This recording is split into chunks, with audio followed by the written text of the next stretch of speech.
All right, so on Tuesday in class, we talked about solving equations with rational coefficients. Our goal then and today is how can I solve an equation where the coefficient is a rational number. We reviewed rational numbers as any number that can be written as a fraction or any decimal that terminates or repeats. One other term that I want to discuss that's going to help us with this situation today is something called a reciprocal. A reciprocal is the multiplicative inverse of a number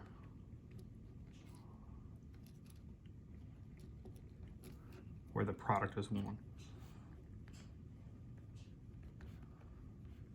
All right, that's a lot of fancy jargon, but really, if we were to get a fraction, and that's what we use a reciprocal for fractions.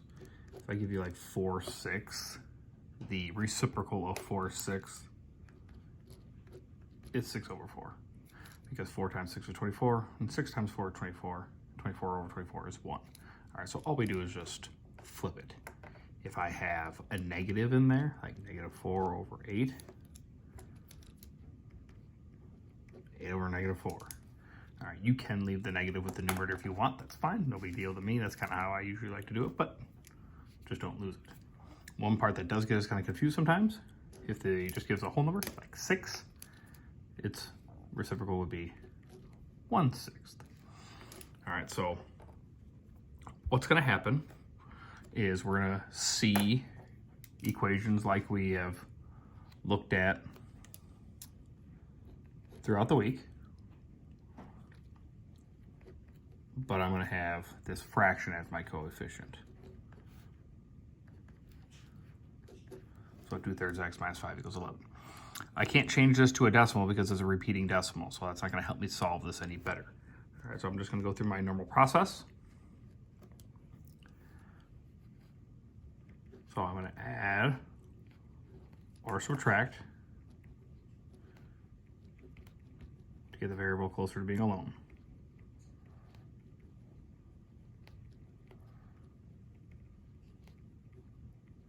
Like we have all week.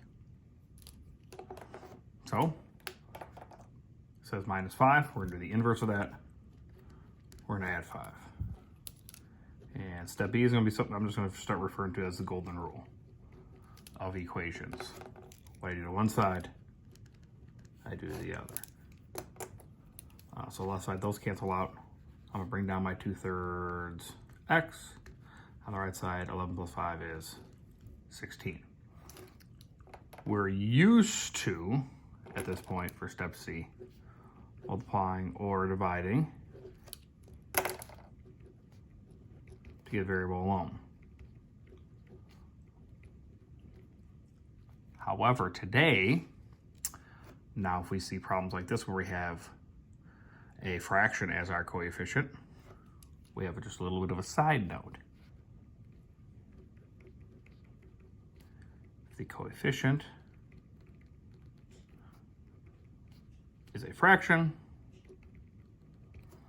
we simply multiply by its reciprocal. So the reciprocal of 2/3 is 3/2. And don't forget my golden rule of equations where I have to multiply by 3/2 on the right side as well. Now, we're left with on the left side, since we multiplied by a reciprocal, 3 times 2 is 6, 2 times 3 is 6, 6/6 is 1, 1x, or just plain old x. On the right side, this is really 16/1. So it's really 16/1 times 3/2. So I can simplify diagonally, making the 2 a 1, 16 and 8. And 8 times 3 is 24, and 1 times 1 is 1, so I can write it as 24/1, or just plain old 24. It would be nice to check still by plugging this number back in. 24 times 2 is 48. 48 divided by 3 is 16. 16 minus 5 is 11. So we're all balanced out just to make sure you did not make any mistakes.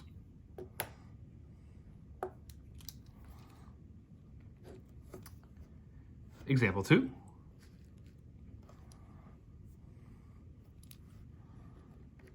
Five sevenths x plus 3 equals 13. Step 1, add or subtract, so it's a plus 3. Subtract 3. 3 and 3 cancels out. We're left with the 5 sevenths x. 13 minus 3 is 10.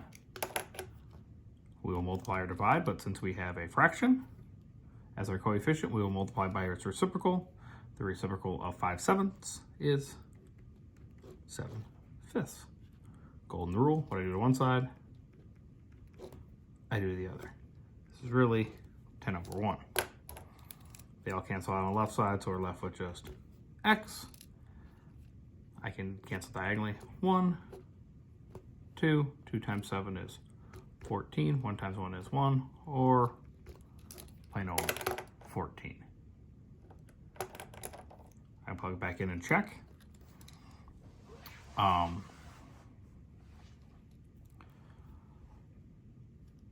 5 sevenths times 14.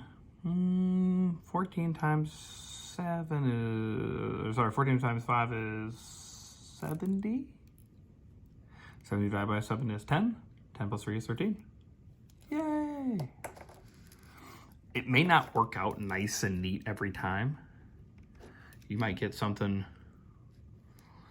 that's not as nice of a number to work with. That might happen. It's not the end of the world. I don't know. Negative 5 6 x equals, let's say, 12. Add or subtract. Well, I have nothing to add or subtract, so I'll skip that step. Multiply or divide. Oh, okay. Multiply by the reciprocal. The reciprocal of negative 5 over 6. Negative 6 over 5. What do I do to one side? I do the other. Really 12 over 1. On the left side, those all cancel out, and we're just left with that x. I can't simplify anything diagonally, so 12 times negative 6 is negative 72. 1 times 5 is 5. Negative 72 over 5 can be simplified to, now negative, that goes in there one time, got 2 there, negative 14 and 2 fifths, I think. So however you want to look at it that way. Okay, it may not be perfect, and that's okay. All right, these are the notes we were taking in class, but we're at our humble abodes instead. But this does really not put us behind, so make sure you get these things down. We're going to add on to this on Thursday in class. Have a good day.